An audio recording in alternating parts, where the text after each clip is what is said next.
भरवसो खुदाई ॾात आहे।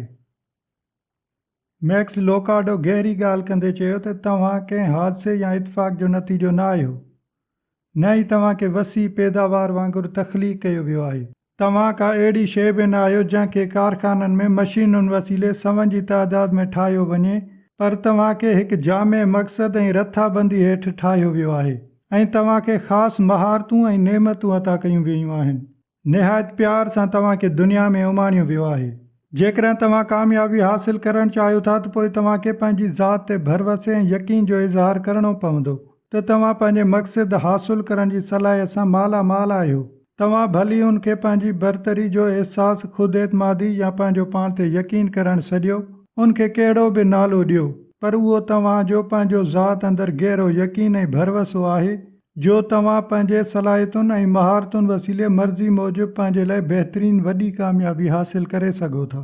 पंहिंजी ॾात ते वेसाह रखो। पंहिंजी ॾात ते भरवसो ऐं यकीन तव्हांजी पंहिंजी मर्ज़ी ऐं ख़्वाहिश ते भाड़े थो। उहो हिकु आम रवैयो ऐं रुझान आहे जेको वक़्तु गुज़रण सां गॾोगॾु तव्हां में पैदा थिए थो।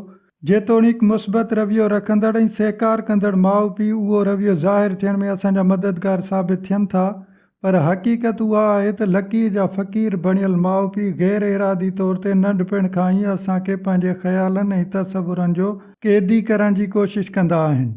माज़ी माज़ी आहे। हिन वक़्तु पंहिंजे माज़ी बाबति कुझु बि चवणु का बि अहमियत नथो रखे। हाणे उहा तव्हांजी ज़िमेदारी आहे त पंहिंजे ख़्यालनि ऐं तसवुरनि खे पाण ई परखियो। तव्हांखे हाणे लाज़मी तौर ते उहो सोचणु खपे त जंहिं बि कम में सोचे हथु विझंदव उन में तव्हां लाइ कामयाबी ई कामयाबी आहे।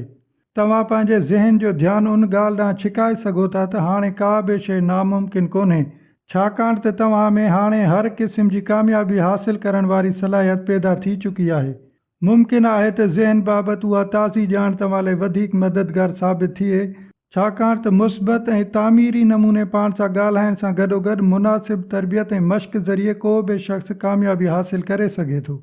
दुनिया में वॾियूं कामयाबियूं माणींदड़नि खे पंहिंजी ॾात ऐं ज़ात ते भरवसो हुयो जंहिं खेनि सफ़ल कयो। जेकॾहिं तव्हांखे उहो भरवसो आहे, तव्हां पंहिंजे लाइ हर क़िस्म जी कामयाबी हासिल करे सघो था ऐं उन लाइ अमली कम बि करे सघो था। पोइ तव्हां उन्हनि सरगर्मियुनि में हिसो वठी सघो था जिन ज़रिए तव्हां कामयाबी हासिल करियो। क़ुव्वत इरादी ऐं भरवसो।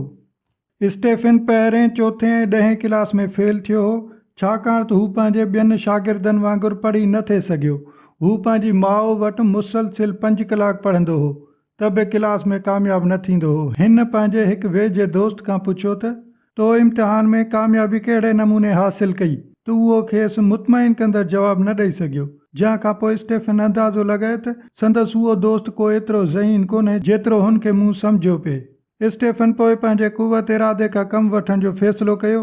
पंहिंजे कमज़ोरियुनि खे नज़रअंदाज़ करे उन्हनि बाबति सोचण ई छॾे ॾिनो। उन जे उबतड़ हुन पंहिंजे सलाहियतुनि ऐं ख़ूबियुनि ते ध्यानु ॾियणु शुरू कयो ऐं जंहिं शइ में हू माहिर हो उन बाबति सोचणु शुरू कयईं ऐं उहा सोच हुई फुटबॉल जी। खेसि रांदियुनि में हिसो वठी फ़ख़ुरु ऐं बरतरी जो अहसासु थियो। हिन पंहिंजी समूरी तवानाई ऐं ध्यानु फुटबॉल ते ॾेई उन फील्ड में हिकु बहितरीनु रांदीगर हुजण जो एज़ाज़ु हासिल कयो। कामयाबी खां पोइ हुन सोचियो त जेकॾहिं आउं अॻु ई उन ॻाल्हि ते ध्यानु ॾियां हा त अञा बि जल्द कामयाबी माणे सघां हा। तंहिंखां पोइ हुन पंहिंजो उहो एतमाद पंहिंजे पेशे ॾांहुं मुंतक़िल कयो। टेलीविज़न लाइ तबसरा लिखणु शुरू कयईं। आख़िरकार हुन पंहिंजो हिकु ज़ाती इदारो ठाहियो। हुन 38 मुख़्तलिफ़ टीवी प्रोग्रामनि लाइ 350 मसवदा ऐं ड्रामा लिखिया। उन वक़्तु वटसि 2000 माण्हू कमु कंदा हुआ। उन खां पोइ 10 ॿिया नावल लिखियईं जेकी सभु बहितरीनु विकिरो थींदड़ किताबनि जी फ़हिरिस्त में शामिल कया विया। स्टेफन जी जिदोजहद जो उहो दास्तान बहितरीनु मिसाल आहे त ज़िंदगी तव्हांखे पाण ई पाण कामयाबी नथी ॾिए, पर तव्हांखे पाण बि पंहिंजो ज़हनी ऐं जिस्मानी सलाहियतुनि खां कमु वठी पंहिंजे लाइ कामयाबी जो ॿूटो पोखणो आहे। हेनरी फोर्ड हिकु भेरे चयो त आउं उन्हनि माण्हुनि जी ॻोल्हा में आहियां जिन में उहा बेपनाह सलाहियत मौजूदु आहे त खेनि ख़बर ई न आहे त उहे छा छा करे सघनि था। ज़हन मां कढी छॾियो त आउं कुझु बि नथो करे सघां। पाल आर्शेली चयो त इंसानी नफ़्सियात में कुझु न करे सघण वारी ॻाल्हि हिकु नाकारी ताक़त जी हैसियत रखे थी।